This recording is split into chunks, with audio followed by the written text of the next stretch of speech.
եկավ Հնդկաստանի դեսպանատան աշխատողը Տիկին Սվազլյան, շատ եմ խնդրում Թուրքիայի մեջլիսից, ազգային ժողովից մարդ է եկել, ուզում է ձեզ հարցնել, ինչու եք զբաղվում այդ գործերով, ինչու։ Ես ինչ պիտի հաշիվ տամ, հա, ուզում է։ Լավ, ասես, թող գա, վեստիբուլում ենք օպերայում։ Եկավ կնիկի հետ։ Հա, սալամ, հա, ինչ եք անում, ասեց, գիտեմ, որ դուք ցեղասպանությունով եք զբաղվում։ Այս ես 40 տարի զբաղվում եմ, հիմա ես ոտի վրա ձեզ ոնց պատմեմ իմ աշխատանք։ Ես մի քարյակ արտասանեմ, որ ես եմ հավաքել, ես եմ թարգմանել եւ ես եմ հրատարակել։ Հա, ասեց, լավ։ Դերզոր տետիկների բեյük կասաբա, քեսել են Էրմենի գելմենց հեսաբա։ Օսմանցը Էֆրատը դönmüş կացաբա, դինենուն ուղրունա ելեն Էրմենի։ Դե թարգմանել մեկու մեջ հասկացա, բայց հա, դերզոր կոչվածն էր մի մեծ տեղավայր, մորթված հայերին էլ հաշիվ չկար։ Օսմանցի պետերը, սպաները, բաները, ժեներալ, մսագործ դարձան, բաչր, հայերն են մեռնում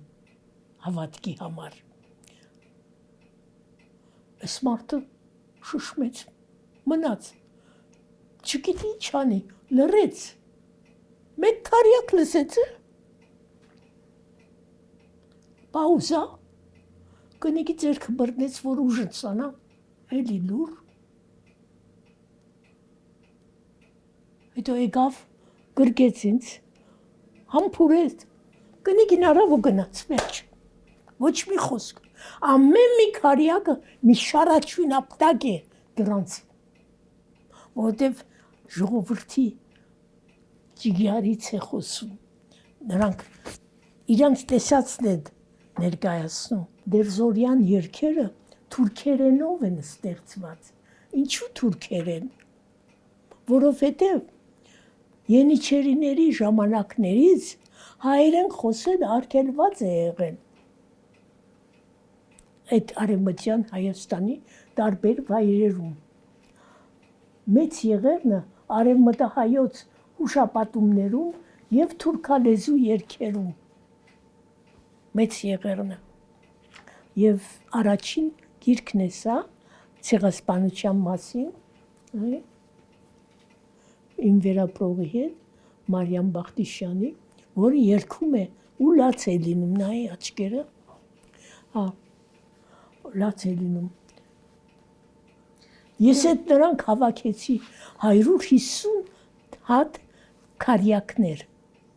և տարբեր լեզուներով լույս են տեսել այս կապույտ գրքերի մեջ։ Հայերեն, ռուսերեն, անգլիերեն, ֆրանսերեն, գերմաներեն, նաև թուրքերեն, Թուրքիայում, արևմտահայոց թուրքալեզու բանահյուսություն, որովհետև Ենիչերիների ժամանակներից արգելված է եղել հայերեն խոսելը որոշ շրջաններում, հատկապես Կիլիկիայում և Փոքր Ասիայի այդ տարածքներում, Կեսարիա, Մալաթիա, Սեբաստիա, հետո նաև Պարտիզակ և այլն, մինչև ծովի ափ, բոլոր բարբարներով գրելու ժամանակ ես սղագրել եմ, մենք ձեռքի հեռախոս չունեինք, ձեռքով էի գրում, սղագրում էի, և դա օգնեց ինձ, որպեսզի կարողանամ հավաքել։ Բարբարներով գրելուց բացի, թուրքալեզու նյութ, որ հանդիպել եմ, ես գրի եմ արել, առանձնացրել եմ, հիմա ժողովածու է լինելու։ Նույնիսկ ոտանավոր կա, դպրոցը մտան, վարժում բռնեցին, բերանը բացեցին, ախ աման, լեզուն կտրեցին, վայ աման։ Ինչու, որովհետև թուրքերեն էր, պետք է խոսել, այնինչ հայերեն էր խոսում։ եւ երեխաներին հայերեն էր սովորեցնում։ Այնպես որ արգելված է, ես բանի սկզբի գիտական ուսումնասիրության մեջ բացատրում եմ, թե ինչու այդպես այդ երգերը ամեն մեկը մի սահմռկիչուցիչ տեսարան է ցեղասպանության։ Դու ոնց ես ուզում այսօր Փաշինյան, որ մոռանանք ցեղասպանությունը, չհիշենք, ինչ անենք, բոլորի ուղեղները դատարկենք, ոնց դատարկենք, եթե դատարկվի, դատարկվենք, աշխարհը գիտի արդեն, միայն թուրքը չի ընդունում, ինչու չի ընդունում, որովհետև ինքը չի ապրել այդ տառապանքով, և իրենք գիտեն, շատերը գիտեն, նույնիսկ Ակշամը գիտեք չէ, թուրք ման է, ասում է հայոց ցեղասպանությունը իսկական ցեղասպանություն է, եթե հայոց ցեղասպանությունը ցեղասպանություն չէ, ուրեմն աշխարհում ոչ մի ցեղասպանություն չի եղել, սա իր խոսքերն է, իմը չի,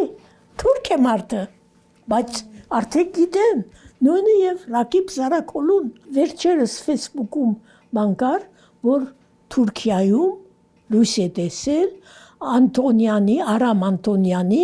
մեծ ոճիրը գիրքը թուրքերենով, հայ է թարգմանած, անունը փոխված։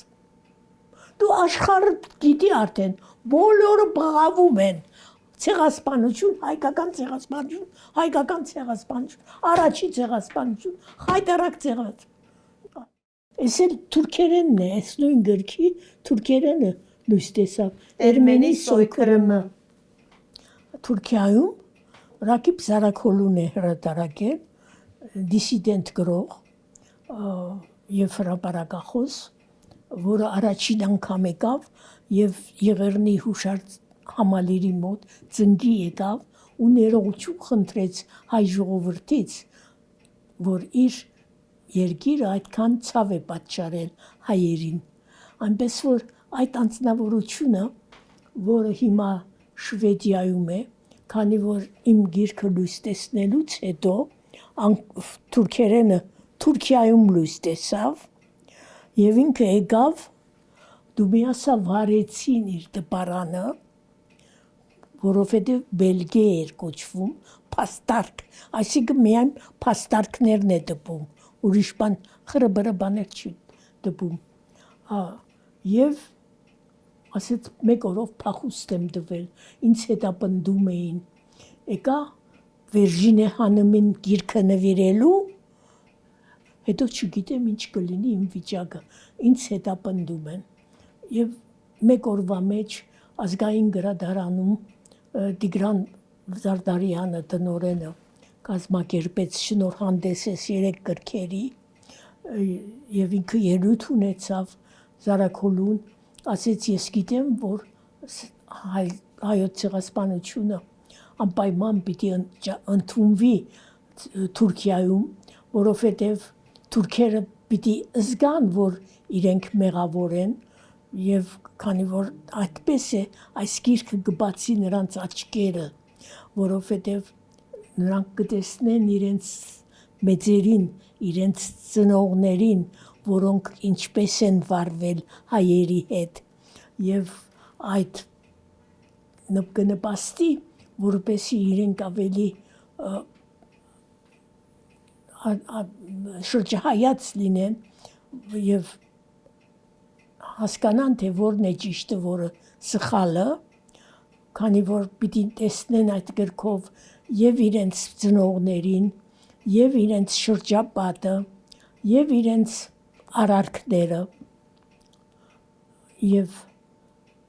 Վերժինե Սվազյանի 3 գրքերը լույս են տեսել, սա 3-րդ գիրքն է, սրանք էլ լույս է տեսել, նույն Զարաքոլուն դպել է, այս մեկը թուրքալեզու երգերն են, որոնք ես դժվարությամբ հավաքել գտել եմ որոնումներով, այս էլ Էրմենի Սոյքրումը Թոփլումցա Հավիզա, այս էլ այս գրքերի շարունակությունն է, չասեցի Ռակիբը անհետացավ գիշեր հետ, հանդես որ արեցինք ազգային ժողովում, գիշերը անետացավ հյուրանոցից։ 2 օրից հետո իմեյլը ստացանք, որ ես արդեն Շվեդիայում եմ եւ ինձ բան տվեցին քաղաքական ապաստան։ Մինչև հիմա էլ այնտեղ է։